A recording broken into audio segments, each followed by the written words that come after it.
Kami lanjutkan Sapa Indonesia Malam dengan topik lain. Kementerian Kesehatan mencatat 23 kasus virus hanta di Indonesia selama periode 2024 hingga 2026. Nah, dari seluruh kasus itu, 20 pasien dinyatakan sembuh, sementara 3 pasien lain meninggal dunia. Sebanyak 94 penumpang dari 140 penumpang kapal pesiar MV Hondius telah dievakuasi di Kepulauan Kanari, Spanyol. Dari seluruh orang di MV Hondius yang dilanda wabah virus hanta, 3 diantaranya dinyatakan meninggal dunia.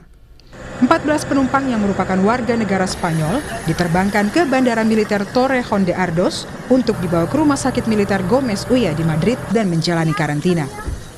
Di Indonesia, pelaksana tugas Direktur Jenderal Penanggulangan Penyakit Kemenkes Andi Saguni mengatakan, hantavirus di Indonesia berbeda tipe dengan yang tersebar di kapal MV Hondius. Sehingga sampai saat ini belum ada bukti penularan seperti yang tersebar di kapal MV Hondius atau jenis HPS. Ia menambahkan sejak 2024 hingga 2026, di Indonesia terdapat 23 kasus dan terdapat 198 rumah sakit yang difungsikan untuk rujukan kasus penyakit virus hanta. Hanta yang ada di Indonesia itu adalah tipenya HFRS, sekali lagi berbeda dengan tipe yang terjadi di kapal pesiar Hondius, ya. Dan untuk data ini kita lihat bahwa dari tahun 2024 sampai 2026 ada 23 kasus, ya, tersebar di tahun 2024 1, kemudian 2025 17, kemudian 2026 5, ya. Dan sekali lagi saya sampaikan belum dilaporkan temuan HPS di Indonesia. Ini terdapat 198 rumah sakit jejaring pengampuan penyakit infeksi emerging. Ya, ini adalah termasuk di dalamnya adalah 21 rumah sakit sentinel, ya, penyakit infeksi emerging di 20 provinsi.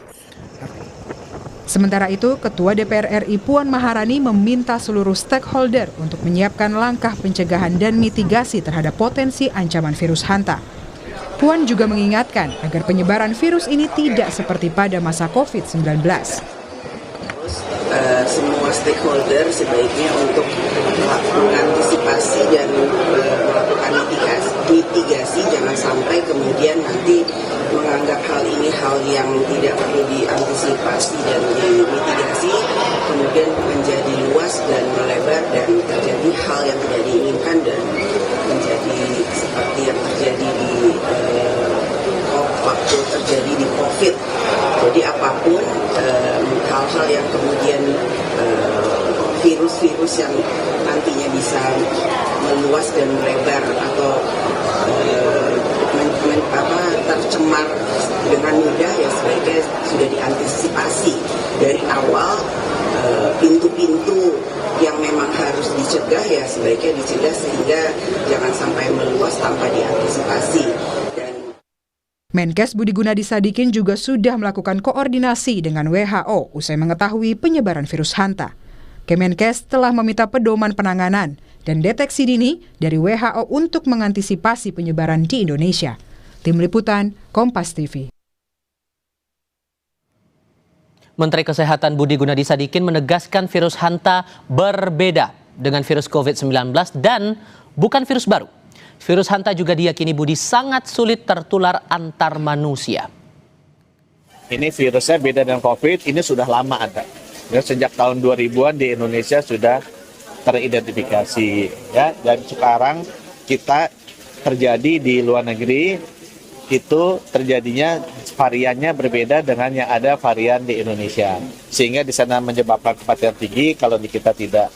Virus ini menularnya sangat susah. Sampai sekarang penularannya terbukti terjadi melalui tikus. Lalu seberapa besar bahaya virus hanta atau hantavirus ini yang menyerang manusia khususnya yang sudah tersebar di Indonesia? Saya diskusikan ini bersama epidemiolog sekaligus ahli Global Health Security dari Griffith University, Diki Budiman. Pak Diki, selamat malam Pak.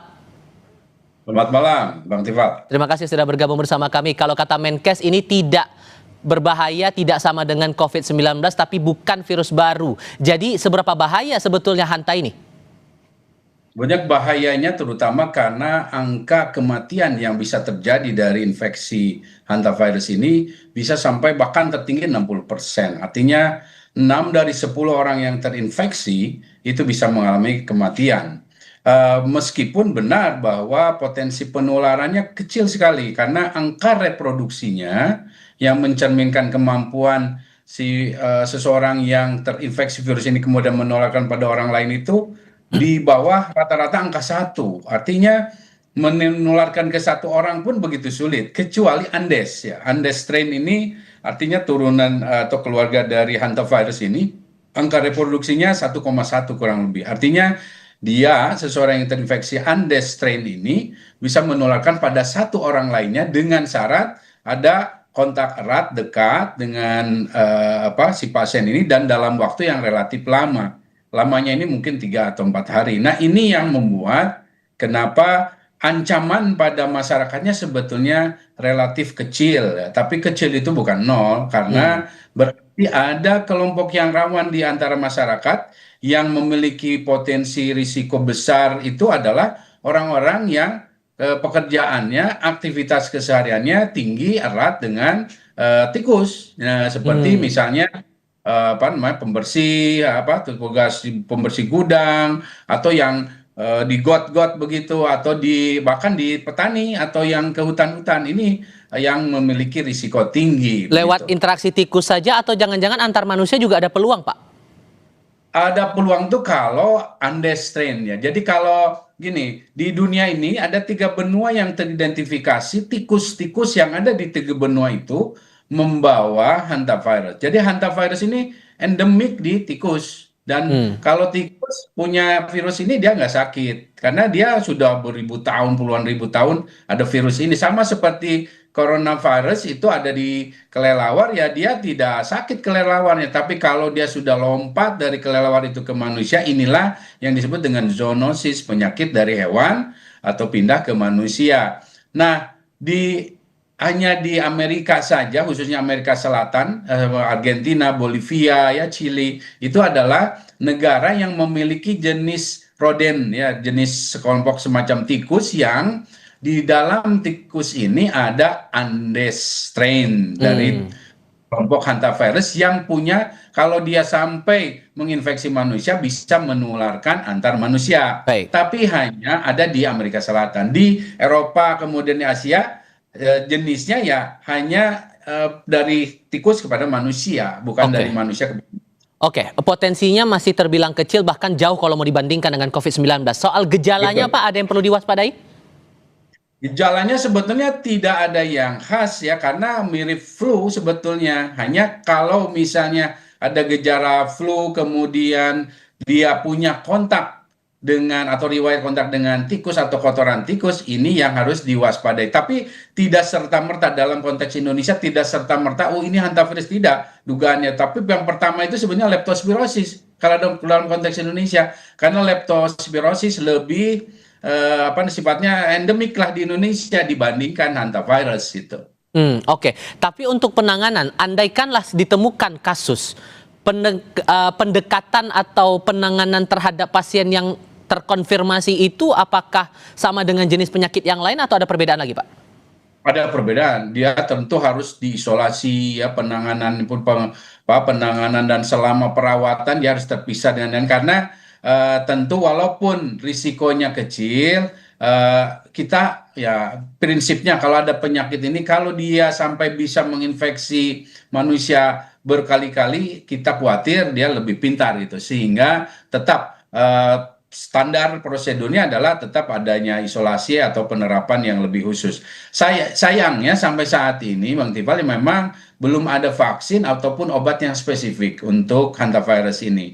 Karena hantavirus ini termasuk ya golongan penyakit yang walaupun sudah ditemukan sejak 1976-an, ya ini ditemukan di Korea Selatan, bahkan di Indonesia sendiri sebenarnya bukan tahun 2000-an, sejak 1991-an sudah ditemukan, tapi di tikus dan bukan ada juga kontak pada beberapa manusia yang walaupun saat itu beberapa sembuh dengan membaik sendiri, tapi tetap artinya di sekitar kita ini baik tikus got ataupun tikus rumah bahkan 17 dari 100 tikus itu kemungkinan memiliki hantavirus di Indonesia. Oke, sehingga kalau udah kayak begini, satu-satunya jalan adalah penerapan hidup bersih dan sehat PHBS saja, atau ada hal lain yang perlu diketatkan lagi di sini, Pak?